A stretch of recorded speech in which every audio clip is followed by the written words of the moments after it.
और आऊँगा, चूँकि अब बजट की तैयारी भी शुरू हो गई है। बजट को लेके लोगों से, अलग अलग इंडस्ट्री से, सेगमेंट से वित्त मंत्री ने कंसल्टेशन शुरू कर दिया है। तो आपका क्या एक्सपेक्टेशन या व्यूज़ है, इस पर मैं आपके पास आऊँगा। लेकिन चूँकि आपने जो बात कही, इस पर एक छोटा सा रिएक्शन मैं डीके जोशी साहब से ले लेता हूँ। डीके जोशी साहब, जो ग्रोथ के प्रोजेक्शन दिए हैं, हालांकि घटा तो दिया ग्रोथ उन्होंने, लेकिन अगले कारोबारी साल के Q2 तक के जो प्रोजेक्शन देखें, इन्फ्लेशन के जो प्रोजेक्शन देखें 4 क्वार्टर तक का, आपको लगता है कि फरवरी में ब्याज दर घटने का या फिर रेट कट की संभावना ज़्यादा प्रबल दिख रही है? हमारा मानना है कि काफी पॉसिबिलिटी ज्यादा है फरवरी में। उसका कारण यह है कि इन्फ्लेशन नीचे आने की एक्सपेक्टेशन है, तो ये सारा फ्यूचर एक्सपेक्टेशंस पे बेस्ड है। ग्रोथ अभी स्ट्रांग है, आरबीआई भी प्रोजेक्ट कर रहा है स्ट्रांग है। जब इकोनॉमी की ग्रोथ आगे चलते हुए वो स्ट्रांग मान रहे हैं, तो उस समय जो सप्लाई शॉक है उसको इग्नोर नहीं कर सकते। इसलिए उन्होंने फूड इन्फ्लेशन, जो पिछले 3 साल से काफी ऊपर 6% से ऊपर बनी हुई है, उसको वो इग्नोर नहीं कर सकते हैं, क्योंकि उसका असर वेजेस वगैरह में भी पड़ना शुरू हो जाएगा और एक तरह से जनरलाइजेशन ऑफ इन्फ्लेशन की बात की जाती है। तो अगर ग्रोथ स्ट्रांग रहती है तो वो सप्लाई शॉक को, परसिस्टेंट सप्लाई शॉक को इग्नोर नहीं कर सकते। पहली बात तो ये। दूसरी बात ये है कि अगर महंगाई की दर नीचे आनी शुरू हो जाती है, तो फिर वो उनको एक अपॉर्चुनिटी मिलेगी कि वो रेट कट करें, क्योंकि जो जहां तक ग्लोबल सिनेरियो है वो एक तरह से कंड्यूसिव हो गया। पहले लोग बात करते थे कि फेड काटेगा तो शायद आरबीआई पे भी उसका असर पड़ेगा। हमने ये देखा कि हमारी पॉलिसी काफी इंडिपेंडेंट है ग्लोबल पॉलिसी से। उसका असर जरूर होता है, पर डोमेस्टिक कंडीशंस पे ज्यादा डिपेंड करती है। तो ये एक बहुत ही डिफिकल्ट चॉइस थी उनके पास, और उन्होंने अभी फोकस उनका देखिए, उनको जो मैंडेट मिला हुआ है, जैसा कि गवर्नर साहब ने अपनी स्पीच में शुरू में ही बोला कि उनका मैंडेट है कि महंगाई की दर को, ओवरऑल महंगाई की दर को, सिर्फ नॉन फूड की नहीं, ओवरऑल महंगाई की दर को नीचे लाना है 4% में। तो ये उनका टारगेट है। अब इसमें वो ये बात सच है कि वो फूड इन्फ्लेशन को नीचे नहीं ला सकते हैं इंटरेस्ट रेट बढ़ा के, पर उसका ट्रांसमिशन जरूर रोक सकते हैं। और अगर आरबीआई मानता कि जीडीपी ग्रोथ आगे चलते हुए वीक ही रहेगी, तब तो उनके लिए आवश्यक हो जाता कि वो रेट काटें, क्योंकि वो ग्रोथ को वापस आता हुआ देख रहे हैं, इसलिए वो उनको कोई जल्दी नहीं है रेट काटने की। बिल्कुल, रेट काटने की जल्दी नहीं है, लेकिन अभी रिजर्व बैंक को जो करना था उन्होंने कर दिया। फरवरी में फिर से रिजर्व बैंक के पास एक मौका होगा, लेकिन अभी से लेकर फरवरी तक कई सारे ऐसे इवेंट हैं जिस पर सबकी नज़रें रहेंगी, हमारी भी है, आपकी भी है, हमारे दर्शकों की भी है। तो वो उसमें सबसे इमीडिएट जो नज़र है वो है आपको बजट को लेकर के। हिरानंदानी साहब, चूंकि आपने अभी कहा कि प्रधानमंत्री Awas Yojana growth, affordable housing का ग्रोथ, और हर बजट में मैं देखता रहा हूं कि सरकार का फोकस वहां पे काफ़ी ज़्यादा रहा है, चूंकि काफ़ी निचले तबके के, मिडिल क्लास के लोगों को प्रभावित करता है। तो सिर्फ हाउसिंग ही नहीं, वैसे मैं आपसे पूछूं कि इस बार के बजट से क्या उम्मीद आप रखेंगे? मेरे अंदाज से जो जीएसटी की ग्रोथ हम देख रहे हैं और ओवरऑल कंट्रोल हुआ है, कलेक्शन के ऊपर काफी जुड़ा हुआ है। 25% ग्रोथ आज दिख रही है। ओवरऑल जो जीएसटी की बनी थी, टारगेट थी, और उसके एक्सपेक्टेशन से ज्यादा बन गई है। तो मेरे अंदाज से देयर इज अ पॉसिबिलिटी कि इंडिविजुअल टैक्सेस के ऊपर कुछ राहत दे सकते हैं। मेरे अंदाज से जो इंडिविजुअल टैक्स रेट है वो काफी ज्यादा है, और 37-38% तक आ गया है। और कंपनीज और कॉरपोरेट्स के जो टैक्स रेट है वो 25% है। तो मेरे अंदाज से इसको शायद कुछ मिलाने के लिए कुछ राहत दे सकते हैं, और एक्सपेक्टेशन रख सकते हैं कि इंडिविजुअल जो लोग हैं, बहुत कम लोग ये टैक्स भरते हैं, इतने हाई रेट के जो टैक्सेबल है। मेरे अंदाज से ओवरऑल टैक्स रेट कम कर सकते हैं, and there is a possibility of a income tax rate cut in the next budget that is expected.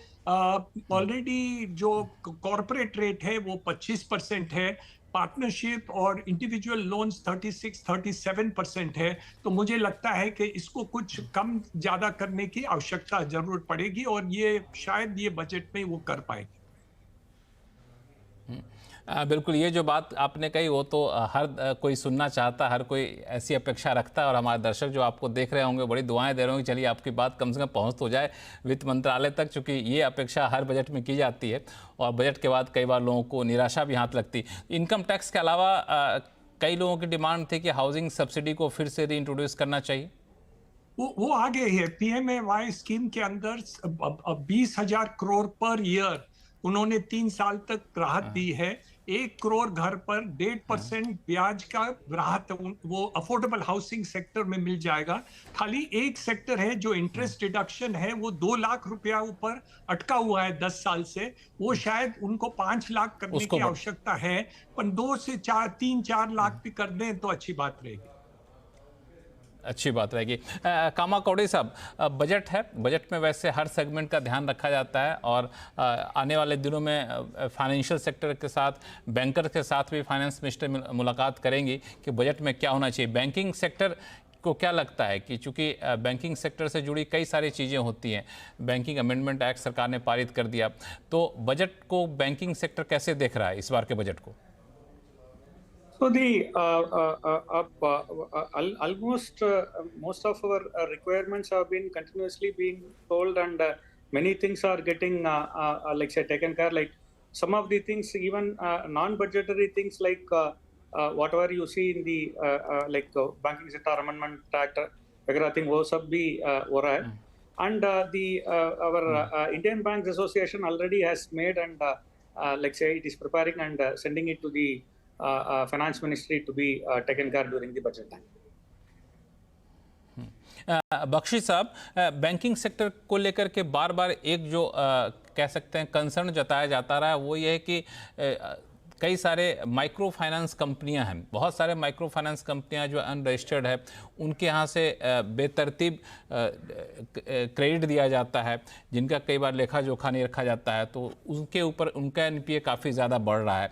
तो उस पर कोशिश की जाती है कैसे न कैसे कंट्रोल किया जाए। तो आपको लगता है कि वित्त मंत्रालय की तरफ से, सरकार की तरफ से इस सेगमेंट में कोई स्ट्रक्चर्ड एफर्ट करना चाहिए?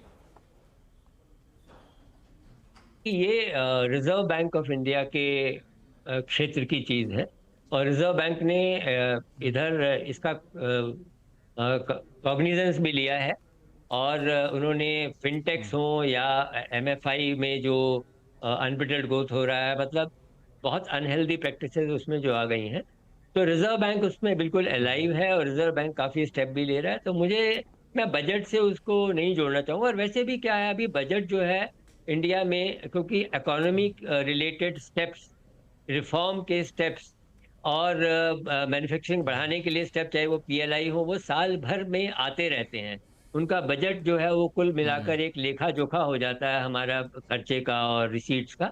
तो बजट अब उतना एक सिंगल इवेंट नहीं है साल में, साल भर में वो चीज़ें आती रहती है। जहाँ तक एमएफआई का सवाल है, उसमें बहुत अनहेल्दी चीज़ें आई हैं और इसीलिए सारी एमएफआई कंपनियों में हम बहुत स्ट्रेस, चाहे स्टॉक मार्केट में हो चाहे उनके एनपीए में हो, देख रहे हैं।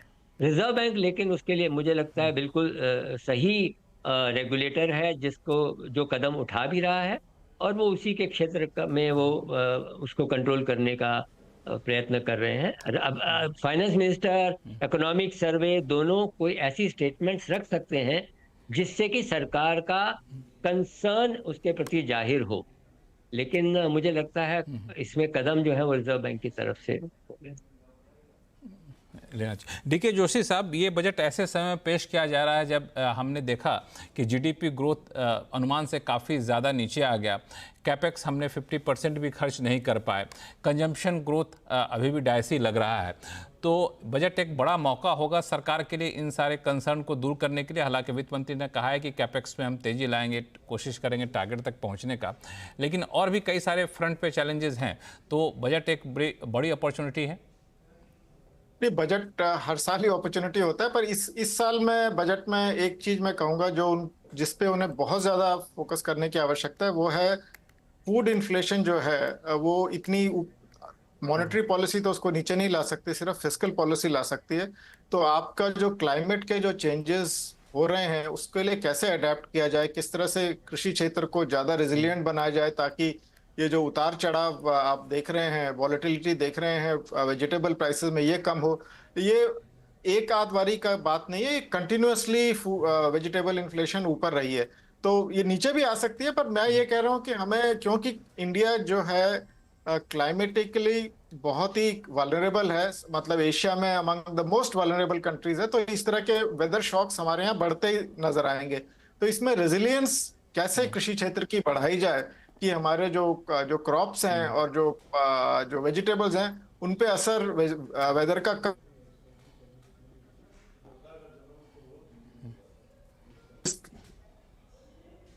चलते हुए फूड इन्फ्लेशन में मंदी देखी जा सकती है। क्या